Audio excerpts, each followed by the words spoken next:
la semana ordenas tu cuarto? Uy, Vane, a la semana, la verdad, Sí. 3 o 4. ¡Ay, qué horror! Yo lo ordeno toditito los días. Sí, yo sé, Vane, pero bueno, mira, te prometo que voy a tratar de organizarlo de forma permanente. Me parece una muy buena idea. Aparte, tienes que seguir el ejemplo de nuestro tema de razonamiento verbal, que son las estructuras textuales que se encargan de la distribución de los textos. Tienes mucha razón, Vane. Voy a tratar de hacer una estructura textual, pero con mi cuarto. ¡Qué genial, Marco! Ahora sí, acompáñame a ver el siguiente video para que no nos queden dudas sobre este tema. ¡Vamos a verlo!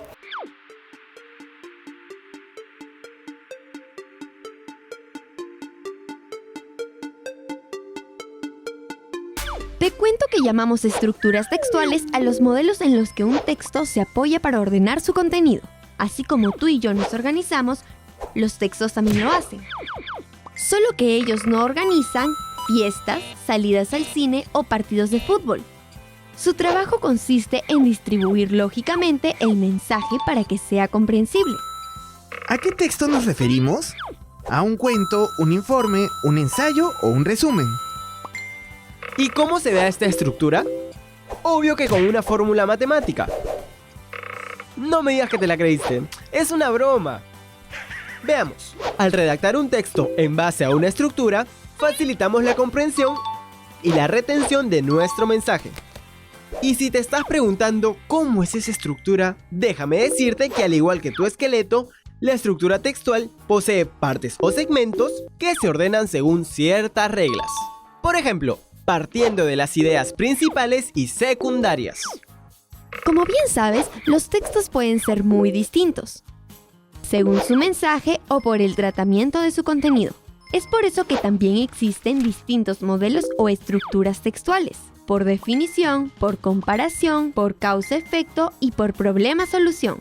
Pero hoy nos enfocaremos en la estructura textual por definición.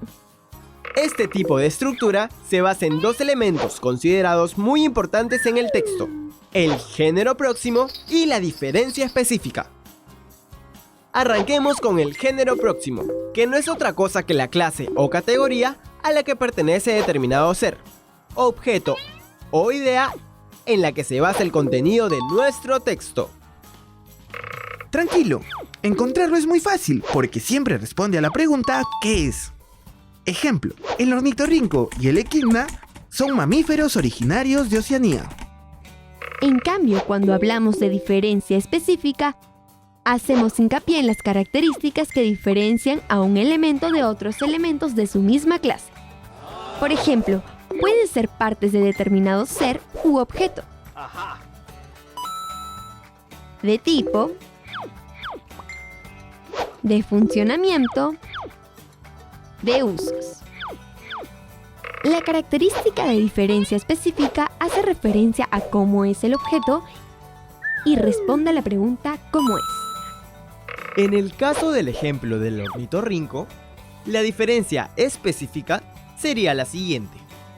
Estos animales pertenecen a la familia de los monotremas, es decir, son los únicos mamíferos que se reproducen por medio de huevos.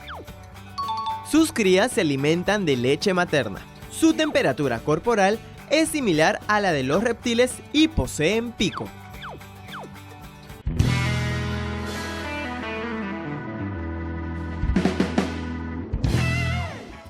Hemos repasado las estructuras textuales y por definición, que responden a las preguntas ¿qué es y cómo es? Y llegó el momento de que el profe nos haga unas preguntas para saber cuánto hemos aprendido del tema. Chicos, ¿cuáles son las dos características de la estructura de definición? A. Género próximo, diferencia específica. B. Causa, efecto. C. Problema, solución. Uy, esa pregunta sí está muy difícil. Mejor voy a revisar mis apuntes. Chicos, la respuesta correcta es A. Género próximo, diferencia específica. Las dos principales características de la estructura de definición son el género próximo y la diferencia específica y responden a las preguntas ¿qué es? Y ¿cómo es? Gracias por esa información, profe Ivane. Vamos con... Hoy aprendimos que... Hoy aprendimos que... En el curso de lenguaje. La subordinación es la relación de dependencia de una proposición respecto a una palabra o grupo de palabras dominante. Las oraciones subordinadas dependen de otra oración llamada principal. Se trata de una oración secundaria que no tiene autonomía si es considerada sola.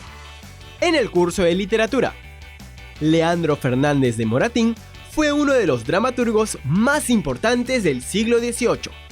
En su obra El Cid de las Niñas, Leandro Fernández de Moratín recurre con frecuencia al monólogo para encauzar los pensamientos de los personajes. En el curso de razonamiento verbal, las estructuras textuales son las formas en las que se organizan los textos.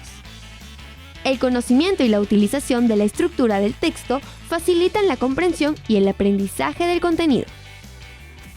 Hoy sí que hemos aprendido un montón. En el curso de lenguaje vimos las oraciones compuestas por subordinación. En el curso de literatura conocimos a Leandro Fernández de Moratín y su obra El Cid de las Niñas. Y para finalizar, en el curso de razonamiento verbal vimos cómo funcionan las estructuras textuales y las estructuras por definición. Vane, qué genial que en tan solo un programa aprendamos un montón, ¿no? Así es, Marco, pero lamentablemente ha llegado el momento de despedirnos. Pero ya saben, síganos en nuestras redes sociales, tanto en Facebook como Instagram. Y no se despeguen de la programación de USMPTV. ¡Chao!